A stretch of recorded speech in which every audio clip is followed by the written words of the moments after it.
Hello, this is Matt on the Moon Lambeau channel. Let's have a discussion, y'all. Ripple would not be profitable without the sales of XRP. They would have, by this point, if they'd not been funded by sales of XRP, Ripple, the company, would be dead by now, right? They wouldn't have lasted this long. They've been around, the better part of a decade, but they certainly would not have made it this far. And this is not a bad thing. I do not have a problem with this. And I kind of get tired of the Bitcoin maxi types treating the situation as though there's something fundamentally or ethically wrong with what Ripple is doing in selling an asset that they know that they own, because they can't force anyone to buy XRP. First of all, Ripple, the company, has never sold XRP to retailers like you and I, the retail speculators. And ultimately, of course, yeah, it would flow through to exchanges and it could get to people outside of that. But anybody that wants to buy it, like Ripple couldn't force them to. And so if you create your own cryptocurrency, if you did, and you put it out there, and let's say you were even able to get it on exchanges, you can't force somebody to buy this cryptocurrency that you create, and people that purchase it, if they don't like the terms or the initial distribution or the fact that you're profiting from it, they don't have to purchase it. If they don't believe in your vision for the cryptocurrency, they don't have to purchase it. But this idea, like we're a bunch of idiots that don't know what the hell's going on here, it's kind of offensive. Like we're not intelligent enough to understand the ecosystem. But that's the pompous attitude that you see from a lot of individuals out in the world of crypto, specifically the Bitcoin maxi types. And so XRP community member Galgatron started a thread that I want to share with you on this exact topic. Right? And I'll tell you, I knew that Ripple was profiting from the sale of XRP before I purchased any XRP. My first purchase of XRP was back in November of 2017.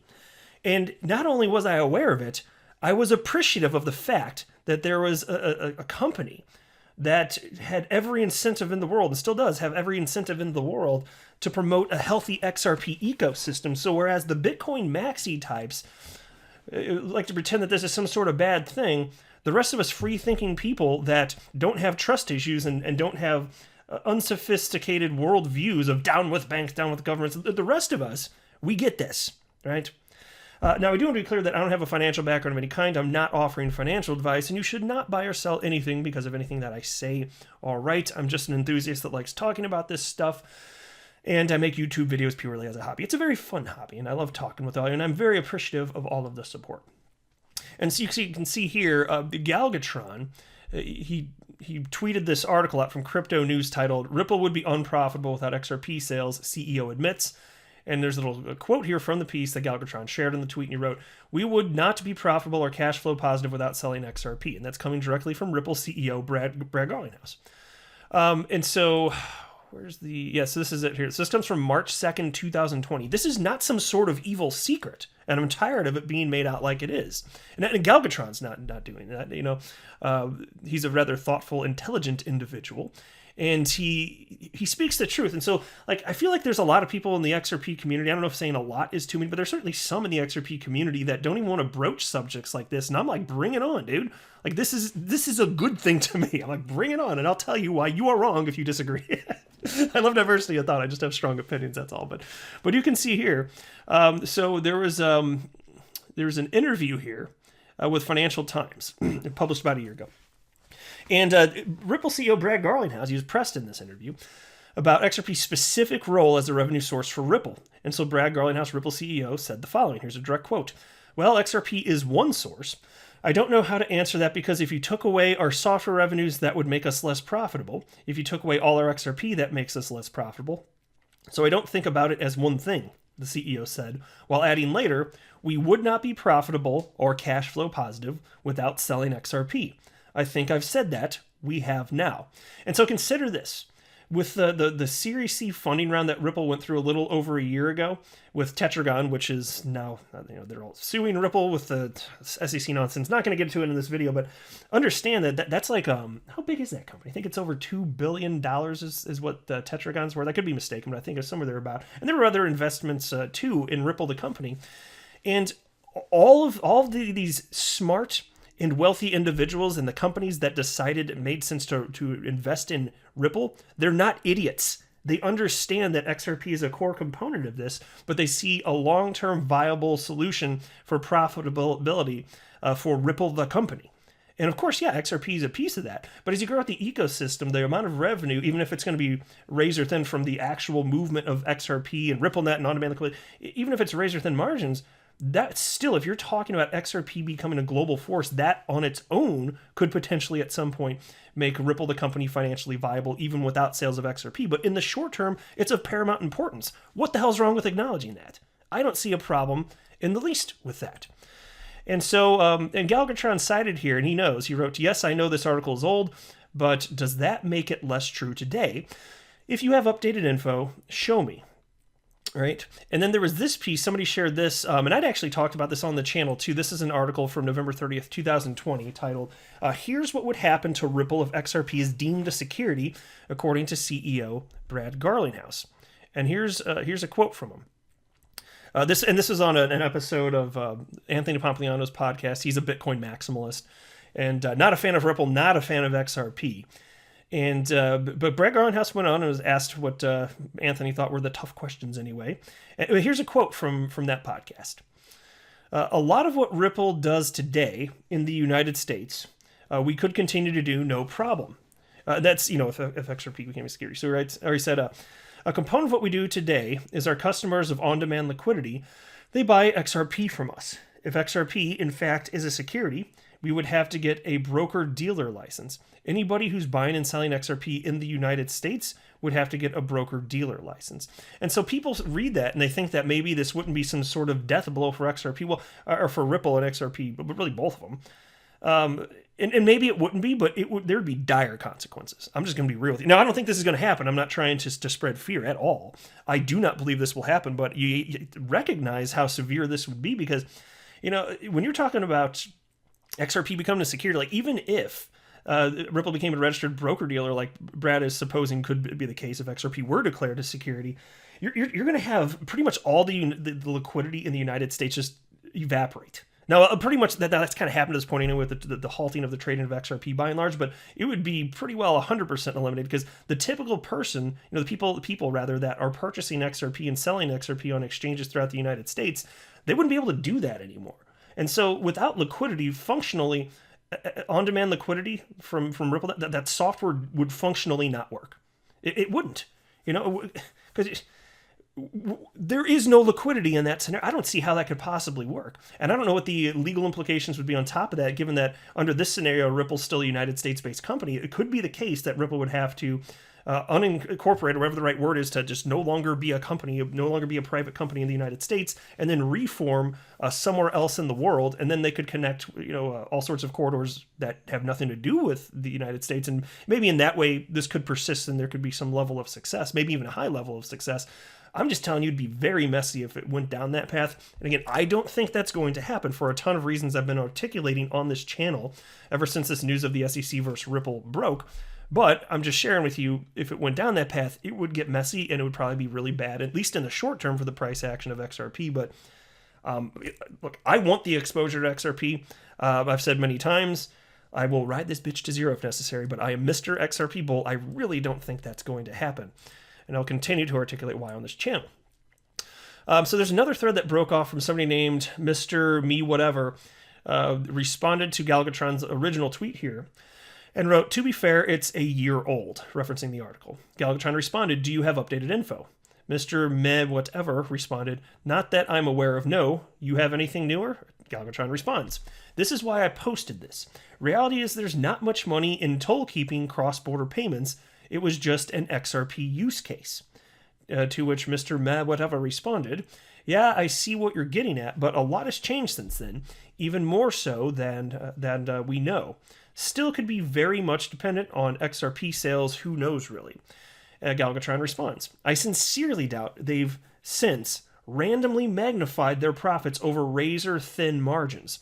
Try to remember that this is all about driving value into XRP. So getting their foot in the door meant they needed to have the lowest price product. And so Mr. Meh Whatever then wrote, they don't really need it. They need a game plan for the investors. If the tech is there, the partnerships are there, and the right kind of connections are there, All they really have to do is grow and expand. The investors will follow suit. That's what building a company is. And I couldn't disagree more with that, but I appreciate diversity of thought, and so I thought this was interesting to share with you guys. Galvatron responded to that, and I agree with Galvatron here, who wrote, I really think you're just not understanding that they're not profitable without XRP. Nobody will invest in a non-profitable company. Exactly. And so again, all of these major investors were well aware of this, and they didn't have a problem with it, just like I don't have a problem with it. Just like you, as long as you've done your research, don't have a problem with it. If you hold XRP, I'm assuming you don't have a problem with it, or else why are you holding it? And so then there was this.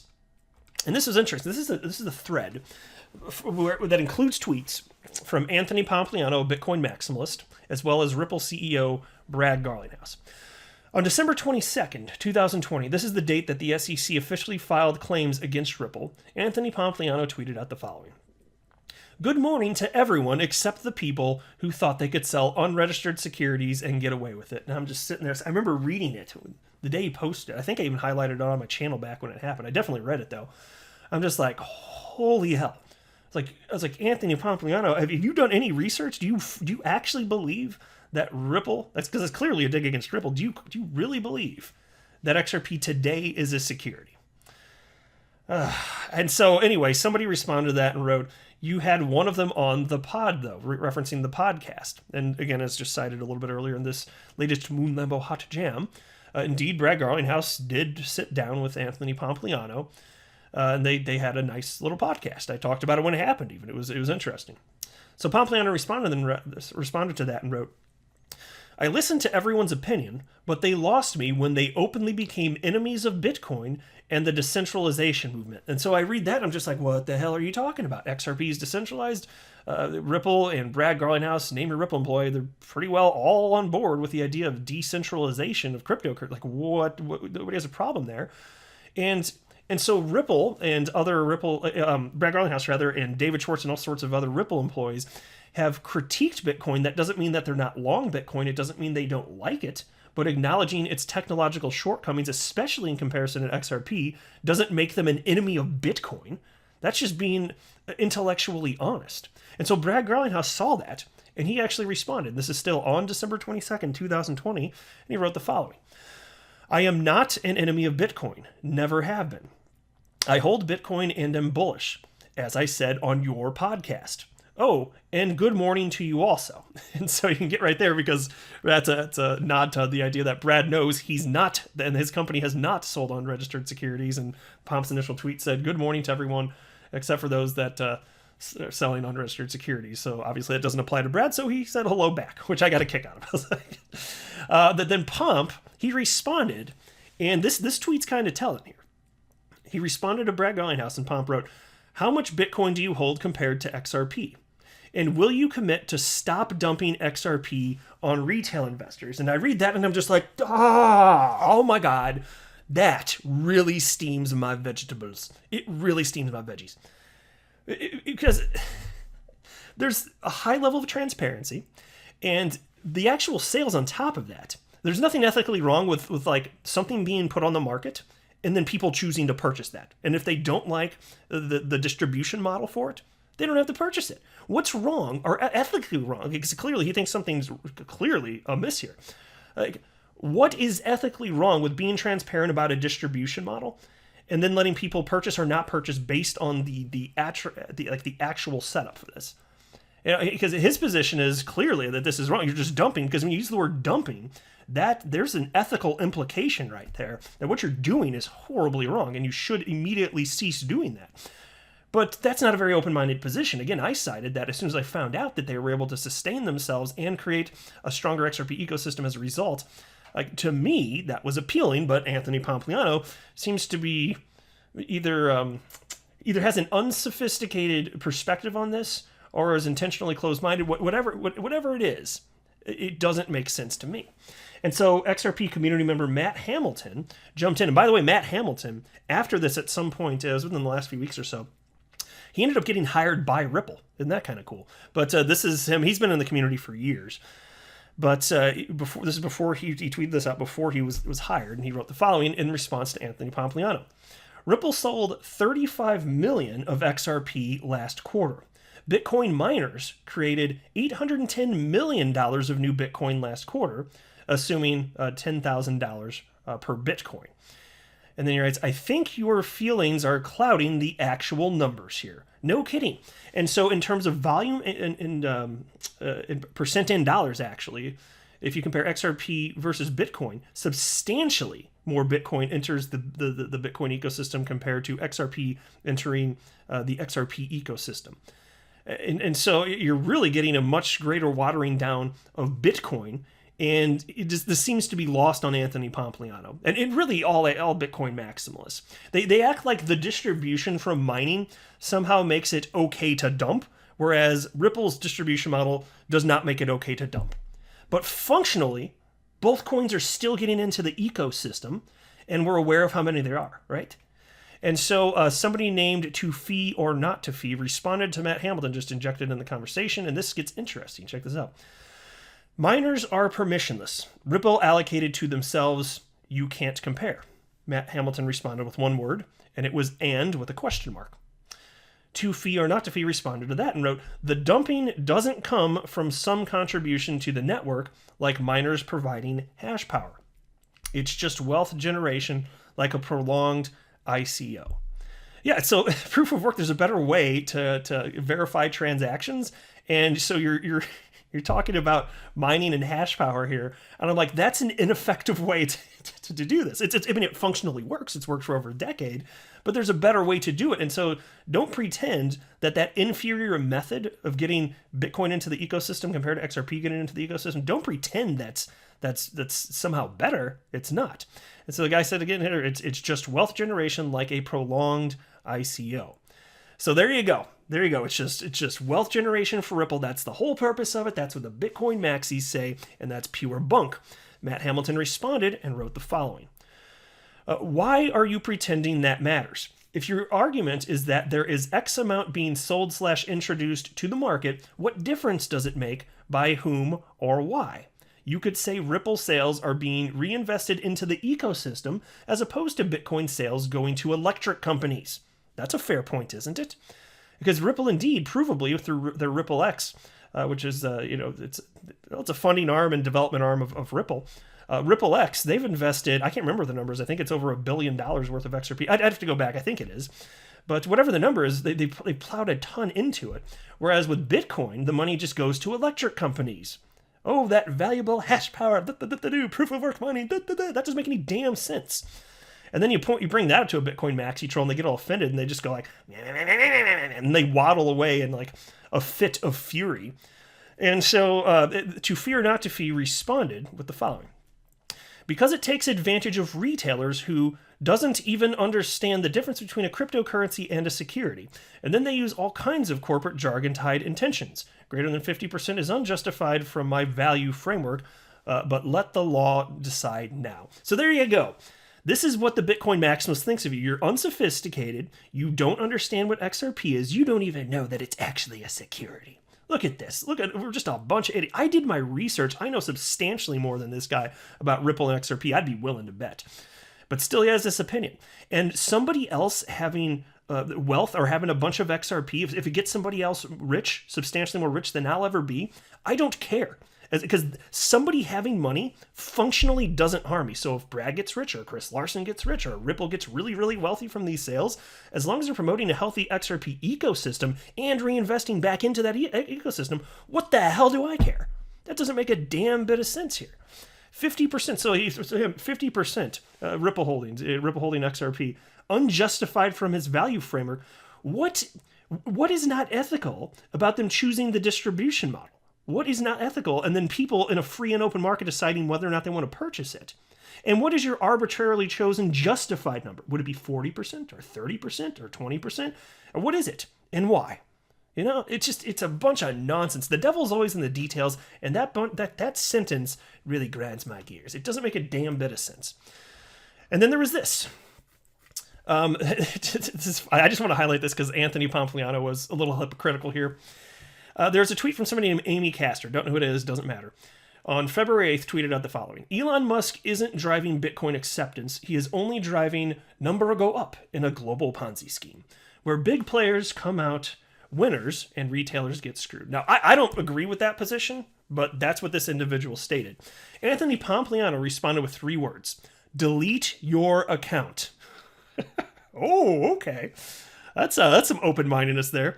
And then Francis Coppola responded to Pomp and wrote, "Pomp, that's unfair. Amy's entitled to say what she thinks." And I agree with that. She is entitled to say what she thinks. I just disagree with her. But I actually value genuinely diversity of thought, because I just want to believe whatever's true. And if I say I believe something, I genuinely do. But I know that there's no way that everything that I firmly believe in life can be true.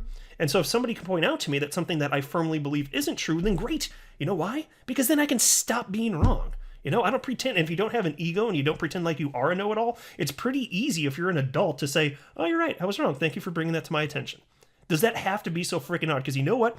If you're a stick in the mud, people can see that, and then they respect you less. But if you're intellectually honest and something is brought to your attention that is different than what you previously believed, if you just acknowledge it, people gain respect for you. So if it bruises your ego so much that you can't admit that, that just says something about you. So to me, I'm all about open-mindedness. Anthony Pompliano here clearly wants to just shut that type of stuff down. And this is where it gets funny, because again, he said, delete your account, because obviously opposing viewpoint. Crypto Whale, who is a trader, chart analyst, he has 71,100 followers, responded and wrote, "Beware," with the little wacky face emoji here. And it was a retweet from February 7th, a tweet from Anthony Pompliano. And mind you, when he wrote to delete your account, that's February 7th.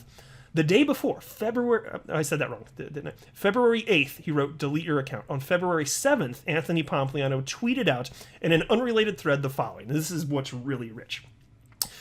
"Beware of those advocating for censorship of the ideas they disagree with."